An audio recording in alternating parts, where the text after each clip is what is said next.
किसान भाइयों, आज हम बात करने वाले हैं दो बासमती वैरायटियों के बारे में। एक वैरायटी का नाम है PB 1847 और इसकी जनक वैरायटी जो 1509 है। अगर आप नहीं जानते हैं तो आपको बताना चाहेंगे कि PB 1509 जो है इसी को अपग्रेड करके PB 1847 वैरायटी को तैयार किया गया है। तो दोनों वैरायटियों में यहाँ पर जो अंतर हैं वो हम बताने जा रहे हैं। दोनों में से आपको कौन लगानी चाहिए, और अगर आपको इसमें से कोई नहीं मिल पाती है या 1509 नहीं लगाना चाहते तो आप इसकी जगह पर कौन वैरायटी लगा सकते हैं। दोस्तों, 1509 जो वैरायटी है काफ़ी पुरानी वैरायटी है, और 1847 जो है 1847 ये नई वैरायटी पिछले वर्ष ही किसान भाइयों को दी गई है, जिसके आधार पर यदि हम अंतर देखें तो काफ़ी ज़्यादा आज के समय में देखते हुए अंतर आपको स्पष्ट दिखाई पड़ेंगे। सामान्य रूप से जो अंतर हैं वो आपको नहीं दिखाई पड़ेंगे, लेकिन पैदावार और गुणवत्ता में काफ़ी ज़्यादा फर्क आपको दोनों वैरायटियों में पता चल जाएगा। 1509 और 1847 जो वैरायटी है इसके पकने का टाइम जो है बिल्कुल सेम है, यानी 110 से 115 दिन में दोनों ही किस्में पककर तैयार हो जाती हैं। दोनों में 4 से 6 सिंचाइयाँ मात्र करने की ज़रूरत पड़ती हैं। 1509 एक जनक प्रजाति है, यानी खुद ये वैरायटी लॉन्च की गई थी और इसको अपग्रेड करके जो है 1847 तैयार की गई है। रोग प्रतिरोधक क्षमता जो है 1509 में नहीं है। आज के समय को देखते हुए यदि हम देखें तो झुलसा, झोंका और झंडा रोग बहुत ज़्यादा इस वैरायटी में लगते हैं, जिसके कारण दवाओं का काफ़ी ज़्यादा खर्चा होता है। बार बार दवाओं पर स्प्रे करने से खर्चा आता है, और बार बार दवाएं यदि हम स्प्रे करते हैं तो इस धान की गुणवत्ता और क्वालिटी ख़राब होती है, जिससे अंतर्राष्ट्रीय मार्केट पे इसको आज के समय में पसंद नहीं किया जा रहा है। क्योंकि जो इंसेक्टिसाइड हम डालते हैं, जो फंगिसाइड आप डालते हैं, तो उसके लक्षण कहीं ना कहीं चावल में रह जाते हैं, जो गुणवत्ता और क्वालिटी को ख़राब करते हैं। वहीं यदि हम PB 1847 की बात करें तो ये बिल्कुल नई प्रजाति है, और ये ऐसी प्रजाति है जो जीन के माध्यम से झोंका और झुलसा रोग को कंट्रोल कर दिया गया है, जो भविष्य में इस बीमारी में इस तरह की रोग बीमारी नहीं लगेंगे। झंडा रोग अभी तक तो नहीं देखा गया है, लेकिन झंडा रोग भी नहीं लगेगा शायद, ऐसा अनुमान है। अब यदि हम 1509 की तुलना में 1847 की बात करें तो इसकी धान की क्वालिटी काफ़ी अच्छी होती है, बहुत अच्छी गुणवत्ता वाला चावल प्राप्त होता है। और चूँकि हम इसमें किसी तरह के दवाओं को यूज नहीं करते हैं तो इसलिए काफ़ी गुणवत्ता बनी रहती है, और अंतर्राष्ट्रीय मार्केट में भविष्य में हम इसको बेच करके अंतर्राष्ट्रीय इनकम भी करके बढ़ा सकते हैं, यानी मार्केट में ये काफ़ी अच्छी जाने वाली है भविष्य के लिए।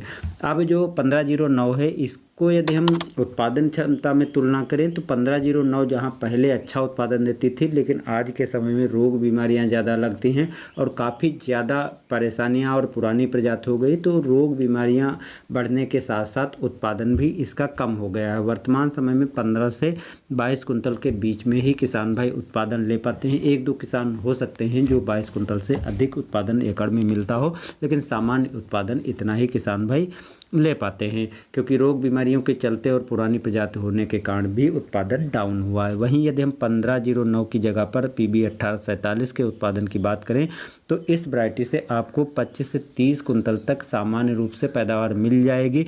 पिछले वर्ष जिन किसान भाइयों ने लगाया था, किसी ने 28, किसी ने 30 कुंतल प्रति एकड़ पैदावार ली है, तो इस हिसाब से उत्पादन भी इस वैरायटी से ज़्यादा मिलता है।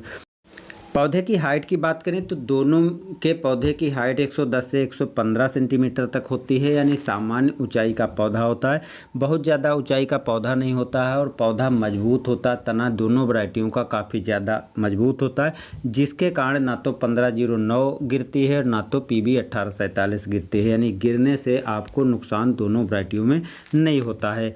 अब थोड़े बहुत चांस हो सकते हैं, तेज़ हवाएँ चलती हैं तो 1509 गिर सकती है, लेकिन 1847 वैरायटी जिन जिन किसान भाइयों ने लगाया है अभी तक उनके खेत में नहीं गिरी है।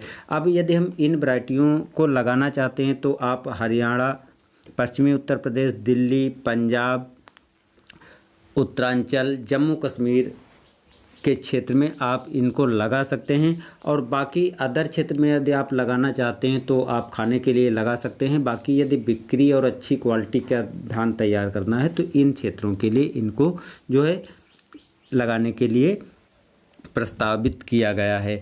अब दोनों वैरायटियों को यदि हम लगाना चाहते हैं तो 1 एकड़ के लिए 5 से 6 किलोग्राम सीड्स ही पर्याप्त होता है। यदि हम कल्लों की संख्या की बात करें तो जहां 1509 में हमने जो लगाया था उसमें 12 से 15 कल्ले बहुत मुश्किल से निकले थे। वहीं जिन किसान भाइयों ने पूसा बासमती की 1847 वैरायटी लगाई है, 18 से 20 तक कल्ले सामान्य रूप से निकल आए हैं, तो कल्लों की संख्या भी ज़्यादा है। बाकी कम अवधि की वैरायटियाँ हैं, इसलिए पौधे की दूरी आपको 15 सेंटीमीटर लाइन से लाइन और पौधे से पौधे की दूरी रखना है, जिससे आप उत्पादन अच्छा ले पाएँ।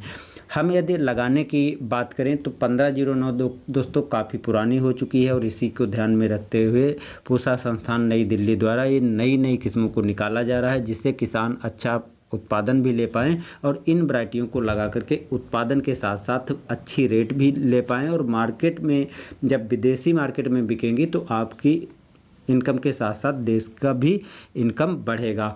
तो कुल मिलाकर के आप पुरानी प्रजाति को छोड़कर नई प्रजाति लगाइए, यानी 1847 आपको लगाना चाहिए, लेकिन इसका सीड्स अभी इतनी आसानी से उपलब्ध नहीं है। तो अगर आप 1847 लगाने जा रहे हैं या सीड्स मिल गया है तो आपका एक बहुत अच्छा चॉइस हो सकती है। लेकिन अगर ये वैरायटी नहीं मिल पाती है तो इसकी जगह पर पूसा बासमती 1692 आप लगा सकते हैं। काफ़ी शानदार और अच्छी किस्म है, बिल्कुल नई किस्म है। तो इसमें भी अभी ज़्यादा रोग बीमारियां नहीं देखी गई हैं, लेकिन थोड़ा बहुत इसमें रोग बीमारियां लगती हैं तो थोड़ी बहुत आपको दवाओं का खर्चा तो करना पड़ेगा, बाकी अन्य मामले में काफ़ी अच्छी है। तो दोस्तों आपको पता चल गया होगा कि 1509 की जगह पर हम कौन सी वैरायटियाँ लगाएं और दोनों वैरायटियों में क्या अंतर है। ऐसी जानकारी पाने के लिए चैनल को सब्सक्राइब कर लीजिएगा। मिलते हैं नए वीडियो के साथ नई जानकारी में। धन्यवाद।